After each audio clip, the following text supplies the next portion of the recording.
Kabla ya kwenda kwenye story ya Kibwana Shomari, ndio kwa ambaye mtazamaji wa Dar Sports, kwa ambaye jana alikuwa anaiangalia mechi ya Young Africans dhidi ya Dodoma Jiji, kuna kitu kilitokea siku ya jana. Kipindi tunaangalia ile mechi, ndio second half timu zote zilirudi uwanjani vizuri, ndio, lakini kwa sababu wale wanatuonesha yale matukio ya haki ya matangazo, ndio walituonesha tu Dodoma Jiji wanatoka katika lango ambalo Young Africans walitakiwa kwenda.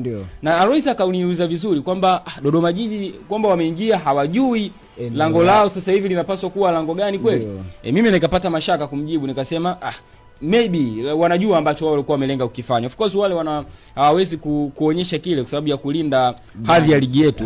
Lakini video sasa ambazo zimetokea zikawa zinawaonyesha kikosi cha Dodoma Jiji wanaelekea yani second half.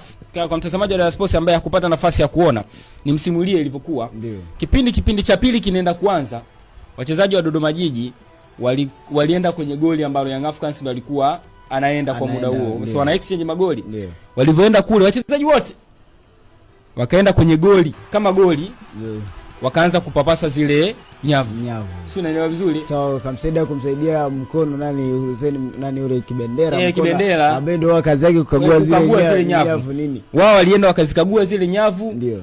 Baada ya pale na Diana ndo alikuwa anatoka kuongea na teammates wake. Ndio. Anarudi ndio wanapishana nao. Sasa ndo wanatoka kule ili wanarudi sasa kwenye nafasi yao, kwenye lango lao halisi.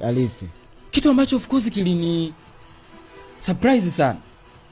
Mimi siwezi kushangaa. Unajua anayetuambia kwamba soka letu limekuwa anatakiwa tuaminishe pia na vitendo kama hivi vimeisha.